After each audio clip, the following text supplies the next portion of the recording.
Hi, welcome to Psalm 127, another short psalm, another one of our Song of Ascents. This one actually even has a superscript of it is of Solomon. So this is a really great psalm, and we're going to see and we see that thing about Solomon. We're going to see a little bit about the difference in this psalm compared to some of the other Psalms of Ascents again. So let's pray and let's jump in.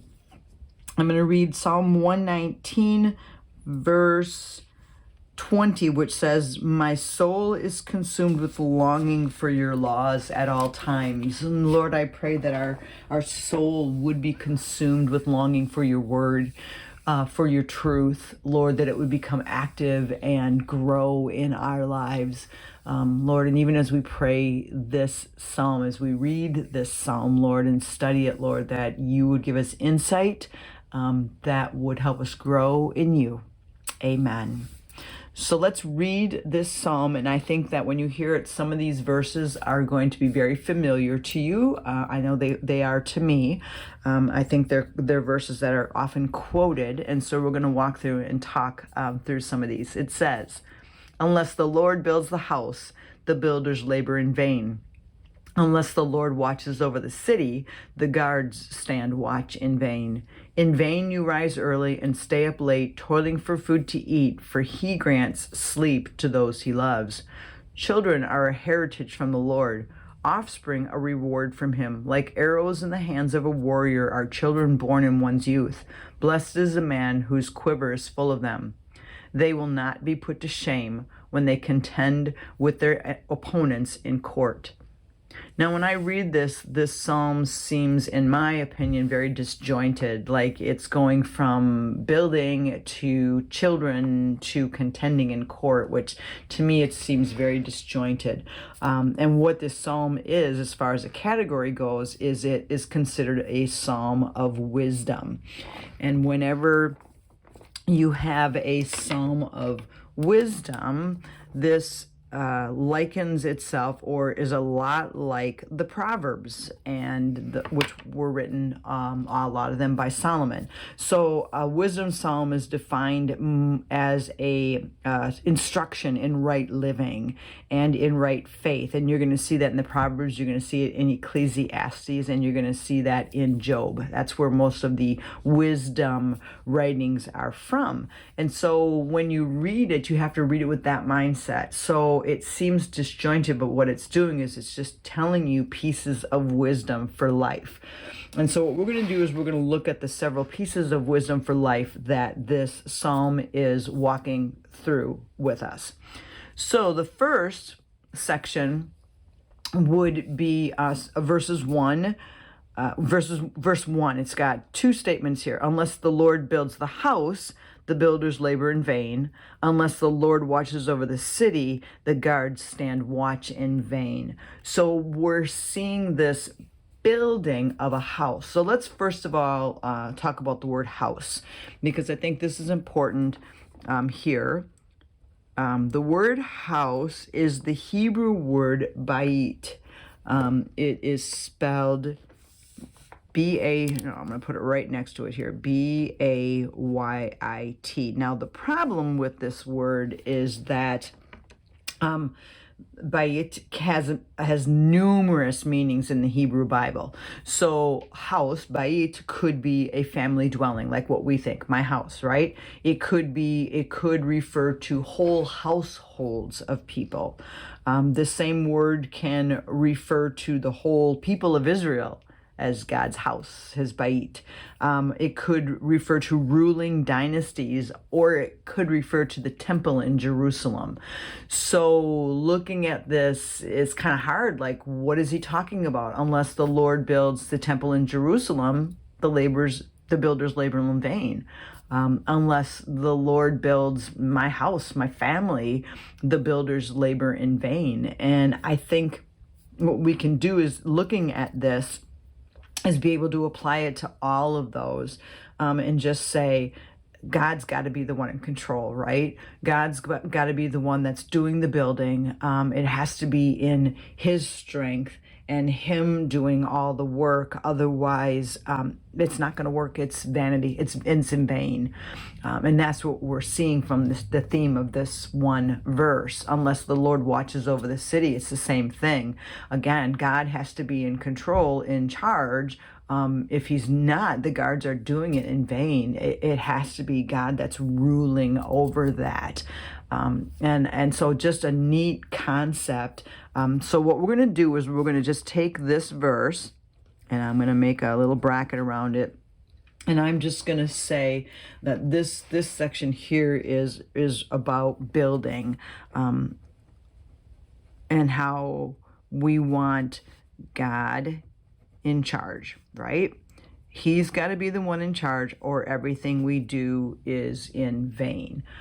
And I saw in a commentary, and I thought this was really cool. It said, there's this Latin motto, and I can't pronounce it the right way, but it's Nisi Dominus Frusta, and it comes from the first words in this psalm. Unless the Lord builds a house, the laborers build in vain. It comes from that, and it actually is translated, without the Lord, frustration. And I love that. So I'm just going to write that right here. Without the Lord, and then comma, frustration. I think that's a good motto to have. It is actually the motto of the city of Edinburgh, Scotland. It appears on its crest, and it's actually affixed to the city official documents. So I love that concept there of, again, it has to be God. It has to be God. Otherwise, you're doing it in vain, because it's God, really, that's the one that's going to watch over the city, that can really take care of the city, right? It's God that builds your house, your family, and when you do it that way, there's great success. So that's the first piece of wisdom we've got. Now the next piece of wisdom, verse 2, it says, in vain you rise early and stay up late, toiling for food to eat, for he grants sleep to those he loves. So what is he talking about there? He's talking about basically working. So we're just going to write your work, right? You're toiling, you're working for your food, you're working for that. And the stress that can come from that when we do it on our own, right? Because if we let God, see, again, that same theme, without the Lord, frustration. When we let the Lord do the work, we will have sweet sleep. We will have rest, instead of toiling and doing it all in our own strength. I'm going to read to you something that I got out of a commentary. This is a commentary by McLaren, and I thought that this was good. It said, long hours do not mean prosperous work.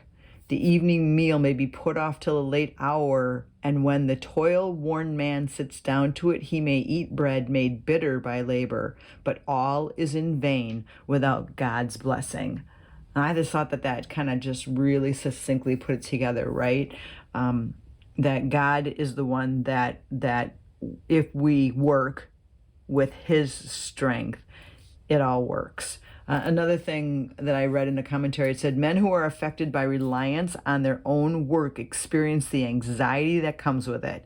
God's blessing is to give his loved ones sleep. They can be at peace knowing that God's hand is at work, and his eye watches even as they sleep.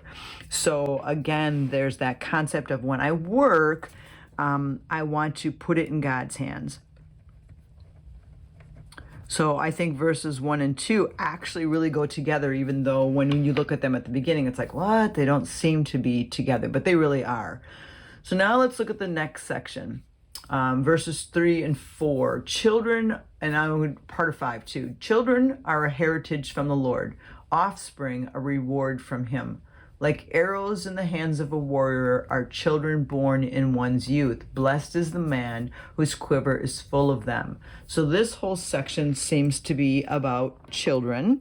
So let's kind of go like this. And I'm going to write down here, first of all, this section seems to be about children.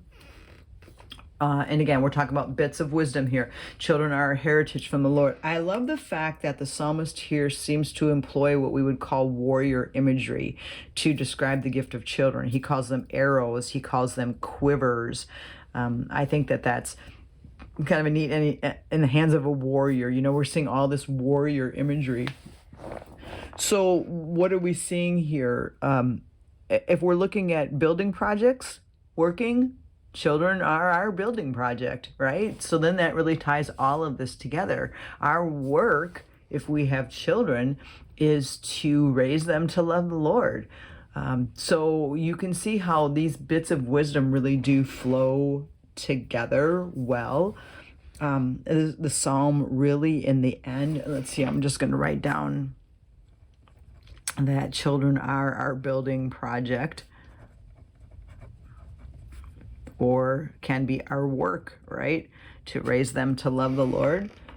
So the psalm in general is just reminding us that whatever we build or keep watch over, whatever we rise early for, or whatever we stay up late tending in our lives only matters if God is part of it.